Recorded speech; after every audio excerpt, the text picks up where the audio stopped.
సరిగ్గా ట్రంప్ వ్యాఖ్యలు చూసినట్లయితే మమ్దానిపై ఆయన కాస్త హెచ్చరించినట్లే మాట్లాడినట్లుగా అనిపిస్తోంది. న్యూయార్క్ ప్రజలు ఫ్లోరిడాకి పారిపోవలసిన పరిస్థితి వస్తుంది అంటే ఆయన పేర్కొన్నారు. అమెరికాని మరో క్యూబా వెనిజులాలా మార్చాలనే ఒక ప్రయత్నం జరుగుతోంది. అలాగే మమ్దాని చాలా ఆగ్రహంగా ప్రసంగిస్తున్నారు. నా విషయంలో కొంచెం జాగ్రత్తగా ఉంటే మంచిది అంటూ కాస్త హెచ్చరించినట్లుగానే మాట్లాడారు. ట్రంప్ చేసిన ఈ వ్యాఖ్యల్ని ఎలా చూడాలి సార్? అంటే ట్రంప్ లాంటి నాయకులు ఏంటంటే నిరంతరం సమాజాన్ని భయంలో ఉంచాలి. ఫియర్ ద అదర్ అంటారు. మీ అండ్ అదర్, నేను ఇంకో అదర్. బూచోడు చిన్నప్పుడు మనం పిల్లలకు చెప్పేవాళ్ళు చూడండి, అన్నం తినకపోతే బూచోడు వస్తాడని. సో ఎవరినో ఒక బూచోని చూపెట్టాలి. ఇది మీకు పవర్ అథారిటేరియన్ లీడర్స్ అంటారు. మీరు ఒక ట్రంపే కాదు, ఇప్పుడు మన దేశంలో కూడా బీహార్లో ఏం జరుగుతుంది, రోజు ప్రధానమంత్రి మోడీ ఏం చెప్తున్నాడు, మేము 20 ఏళ్ళుగా నితీష్ కుమార్ ముఖ్యమంత్రిగా ఇంకో ఈ పని చేశాడు, 11 ఏళ్ళుగా బీహార్ను మేము ఇలా డెవలప్ చేశాం అని చెప్తున్నాడా? ఏమైనా గుస్బాటియా చొరబాటుదారులు చేస్తున్నారు అని ఒక భయాన్ని క్రియేట్ చేయడం. డెమోగ్రఫీ మారిపోతుంది, మెజారిటీ కమ్యూనిటీ మైనారిటీ అయిపోతుంది. సో ఈ రకం దేశ భద్రత ప్రమాదంలోకి పడుతుంది, దేశం శత్రువుల చేతికి వెళ్ళిపోతుంది. ప్రతిపక్షాలంతా పాకిస్తాన్ ఏజెంట్లు, చైనా ఏజెంట్లు, వీళ్ళతో దేశానికి ముప్పు. తన ప్రత్యర్థులందరూ దేశద్రోహులు. ఇలా దేశం ప్రమాదంలో ఏర్పడింది. నాలాంటి నాయకుడే కాపాడగలడు అనేది ట్రంపే కాదు, మోడీ అయినా ఈ పవర్ఫుల్ లీడర్స్ చెప్పే నరేటివ్ అది. సో రెండవది, సమాజాన్ని పొలరైజ్ చేయాలి అంటే ఎవరినోని టార్గెట్ చేయాలి. సో నీకు ఎవరిని టార్గెట్ చేయకుండా సమాజం పోలరైజ్ కాదు మీకు. అందుకే మీరు చూడండి, ఇప్పుడు జూబ్లీహిల్స్ ఎన్నికల్లో చూడండి, జిహెచ్ఎంసీ ఎన్నికల్లో ఎందుకు బీజేపీ ఎప్పటికీ ఎంఐఎం మీద పడుతుంది? అసలు ఎంఐఎం ఏమైనా పోటీలో కూడా లేదు. ఎంఐఎం గతంలో లాగా ప్రభుత్వాన్ని శాసించే పొజిషన్లో గతంలోనైనా కనీసం మత కలహాలలో అనే భయంతో ఏదో ఒక రకంగా ప్రభుత్వంలో ఒక రకమైన టెన్షన్ క్రియేట్ చేసేవాళ్ళు. ఇప్పుడు అంత సీన్ కూడా ఎంఐఎంకి లేదు.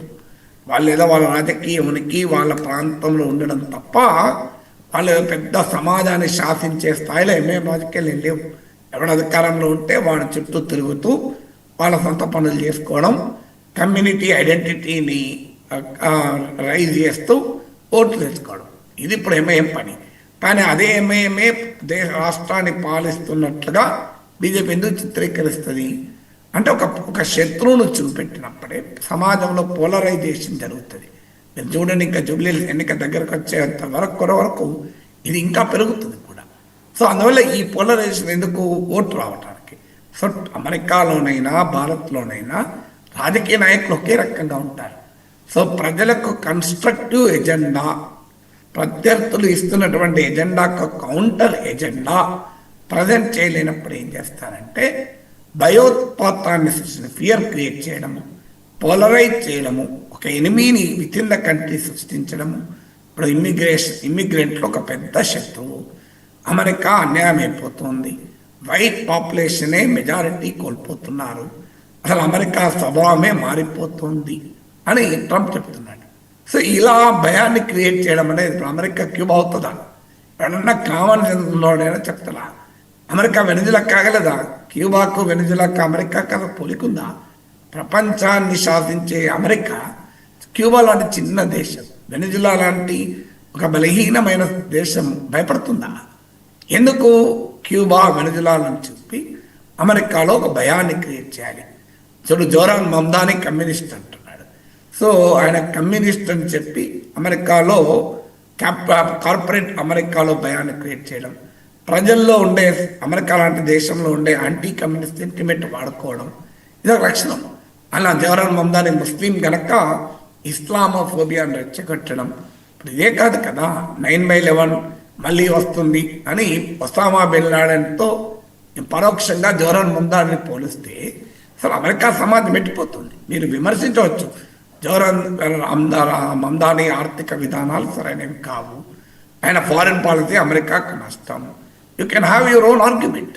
సో ఆయన ఇప్పుడు ఎఫోర్డబిలిటీ క్రైసిస్ తీసుకొచ్చాడు. దానికి సొల్యూషన్స్గా rent freeze, universal child care, ఇలాంటివి చెప్తున్నాడు. ఇది కాదు, ఇది వర్కౌట్ కాదు, ఇంకో ఈ రకంగా చేయాలి, this is not the right economics అని చెప్పేది తప్పలేదు.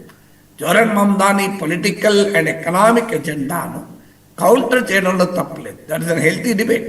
నిజంగానే జోరన్ మమ్దాని కమ్యూనిస్ట్ అయితే క్యాపిటలిస్ట్ ఎకనామిక్స్ను ప్రజెంట్ చేసి ప్రజల విశ్వాసాన్ని పొందండి. ప్రపంచంలో కమ్యూనిస్ట్ ఎకనామిక్స్ ఏమి ఇప్పుడు అంత జనం ఆకర్షణ లేదు కదా. సో అందువల్ల ఎందుకు మరి ట్రంప్ మమ్దాని ఎజెండా కౌంటర్ చేయలేని పరిస్థితి. ఎందుకంటే తీవ్రమైన అసమానతలు ఉన్నాయి అమెరికాలో. నేను ఏదో ఉదాహరణలతో సహా చెప్పాను మీకు. అమెరికా సెన్సస్ నివేదికల ప్రకారం, బ్యూరో ఆఫ్ లేబర్ స్టాటిస్టిక్స్ లెక్కల ప్రకారం లాస్ట్ 25 years 2000 to 2025 మధ్య కాలంలో సగటు అమెరికన్ ఆదాయం 7% పెరిగితే 60% పెరిగింది కన్స్యూమర్ ప్రైస్ ఇండెక్స్. ఎలా బతుకుతారు? హోమ్లెస్నెస్ ఒక పెద్ద సమస్యగా ఉంది, జాబ్స్ క్రైసిస్ ఉంది, హైరింగ్ తగ్గిపోతుంది. ఇలాంటి పరిస్థితుల్లో ప్రజల్లో ఉండేటువంటి ఆ అసహనాన్ని తమ దారిలోకి రప్పించుకోవటానికి ట్రంప్ చేస్తున్న ఎత్తుగడని నిజంగానే మీరు పరిష్కారం చెప్పండి. జోరన్ మమ్దాని రైజ్ పర్టినెంట్ ఇష్యూస్, దానివల్ల ప్రజలు రియాక్ట్ అయ్యారు, స్పందించారు. సో ట్రంప్ లాంటి వాళ్ళు, ఇలాన్ మస్క్ లాంటి హెవీ వెయిట్స్, పెద్ద పెద్ద కార్పొరేట్ సంస్థలు రంగంలో దిగి ఓడించాలనుకున్న 34 ఏళ్ళ యువకుణ్ణి, ఒక ఇమ్మిగ్రెంట్ నేపథ్యం ఉన్న వ్యక్తిని ఓడించలేకపోయారు. మీకు ఆండ్రూ కోమా లాంటి బిలియనేర్, ఆయన కూడా ఒకప్పుడు డెమోక్రటే, ఇండిపెండెంట్గా పోటీ చేస్తే ఆఖరికి ఆయనకు మద్దతు ఇచ్చారు, అయినా గెలవలేకపోయారు. The power of the people, అంటే పవర్ ఆఫ్ ద స్ట్రీట్ అనేది ఎన్నికల్లో కనబడింది. దాన్ని ఎలా కౌంటర్ చేయాలో తెలియక న్యూయార్క్, ఫ్లోరిడా అవుతుంది. సో ఇప్పుడు ఆల్రెడీ డెమోక్రాట్లు పాలించే కాలిఫోర్నియా లాంటి స్టేట్ల పైన ఇప్పటికీ అటాక్ పెడుతున్నాడు. అక్కడ క్రైమ్ పెరిగిందని చెప్పి లాస్ ఏంజల్స్కు ఫెడరల్ ఫోర్స్ తాను బెదిరించాడు, పంపించాడు కూడా. మీకు ఇతర డెమోక్రటిక్ రన్ సిటీస్లో కూడా లాలెస్నెస్ పెరుగుతోంది, క్రైమ్ పెరుగుతోంది, అక్కడ గవర్నర్ కంట్రోల్ చేయలేకపోతున్నాడు, నేను ఫెడరల్ ఫోర్స్లో పంపుతాను, ఈవెన్ న్యూయార్క్ టేక్ ఓవర్ చేస్తాను కూడా బెదిరించాడు. సో అందువల్ల ఇదంతా ట్రంప్ పాలిటిక్స్లో భాగం. అంటే ట్రంప్ ఎక్కడో ఒక చోట జోరన్ మమ్దాని ఫినామినా అంటే దయంతో వణికిపోతున్నాడని అర్థమవుతుంది.